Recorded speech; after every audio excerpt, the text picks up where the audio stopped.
Olá, tudo bom? Professor Calil de História, né, dando continuidade aí às nossas aulas nessa série de vídeos sobre o Brasil colonial. Né, dessa vez nós vamos tratar das principais atividades econômicas. Nessa aula 4 nós vamos estudar sobre a cana-de-açúcar, né, uma das principais, a primeira e uma das principais atividades econômicas da colônia. Depois nós vamos falar das entradas e bandeiras, né, também é uma atividade econômica importante para a interiorização do Brasil. E na aula 6 nós vamos finalizar nosso estudo aí sobre o Brasil colonial, quando a gente vai falar da atividade uífera ou da atividade mineradora. Né? Nessa primeira aula, né, sobre as atividades econômicas da colônia, nós vamos falar da cana-de-açúcar. Né? A cana-de-açúcar foi um produto escolhido, né, já que Portugal havia experiência, né, com essa atividade econômica, né, com o plantio da cana-de-açúcar em suas colônias na região ali das Antilhas, né, na verdade na parte ali também na região da África, e viu aqui na sua colônia na América uma oportunidade de lucro. Né? A gente percebe aí que a proposta inicial é que a colônia sempre, a proposta inicial não, a proposta, né, da exploração colonial é que a colônia ela tem que dar lucro para a sua metrópole. Então não faz sentido colonizar, explorar uma colônia se essa não der lucro. E aí se iniciou aí o chamado plantio, a produção açucareira na colônia. Né? O cana-de-açúcar era uma especiaria com alto valor, né, de mercado, mas havia toda uma dificuldade. A gente não pode deixar de esquecer que havia toda uma dificuldade da produção do açúcar, aí, principalmente através aí nas capitanias hereditárias. A gente viu, né, que só duas obteve sucesso, né, que foram as capitanias de Pernambuco e as capitanias da Bahia.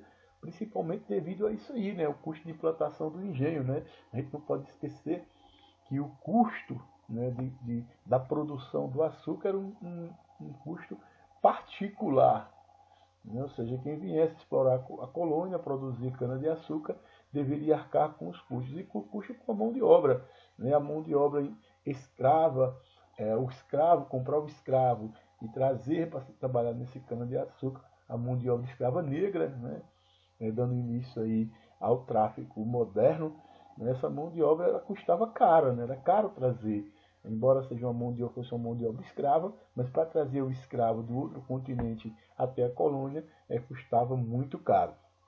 Aí nós vamos ter aí, né, a forma como se foi produzida essa cana-de-açúcar na colônia, através do que a gente vai chamar de que é chamado de regime de plantation. O que seria esse regime de plantação, né? Essa forma de se plantar a cana-de-açúcar? É uma monocultura, né, para domínio de uma única cultura, né, para domínio de uma única cultura, no caso o plantio da cana-de-açúcar. Essa cana-de-açúcar ela deveria ser plantada em grandes extensões de terra, latifúndio, né, com a utilização de uma mão de obra barata, na verdade uma mão de obra sem custo, né, a utilização, e essa mão de obra foi a utilização do trabalho escravo, né, do escravo negro, como eu coloquei agora há pouco, dando início aí que vai ser chamado, né, de tráfico de escravos modernos. O objetivo era exportação. O objetivo de toda essa produção açucareira era exportação. Como a gente viu na aula passada, nós temos aí o chamado pacto colonial. Tudo que era produzido, né, na colônia era vendido com exclusividade para a metrópole. Então, o objetivo não era o consumo interno da colônia, e sim exportar. Aí como foi a forma como foi plantada essa cana-de-açúcar. E a gente não pode esquecer também que essa cana-de-açúcar produzida na colônia, ela vai ter um financiamento holandês, ou dos holandeses. Aí é que a gente tem uma representação, né, de como era, né, a Casa Grande, a senzala, como era o ambiente aí dos engenhos. Nós temos aqui a Casa Grande, que era a morada do senhor de engenho e de sua família.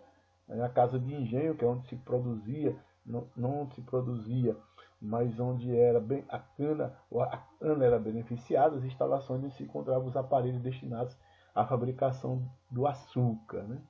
Esse açúcar, como eu coloquei agora há pouco, plantado em grandes extensões de terra, com utilização, como a gente pode ver aqui na imagem, da mão de obra escrava negra. E aqui a senzala, né? Não mostra aqui a senzala, mas aqui também fazendo parte aí desse ambiente, de como era aí o ambiente aí dessa produção da cana-de-açúcar. Nós temos a senzala, que era onde os negros habitavam, onde os negros ficavam, onde os negros moravam, né? A gente não pode esquecer, né, que durante esse período nós tivemos uma série, né, de castigos, onde o escravo negro africano ele foi tratado como uma coisa, como um objeto, e aí tem toda uma exploração, né, dessa mão de obra africana, do escravo negro, dos nossos antepassados negros que sofreram bastante, né, uma série de castigos, né, de discriminação, de preconceito, né, em torno dessa produção da cana-de-açúcar. Aí é que a gente vai destacar aqui como era a sociedade, a chamada sociedade do período colonial.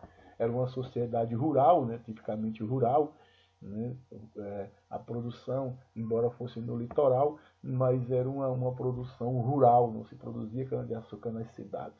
Nas poucas cidades a produção era exclusivamente uma produção rural. Era uma sociedade patriarcal, né, com a figura do pai, né, do homem como centro da família, e claro, uma sociedade escravocrata que se assentou sobre o trabalho escravo, né?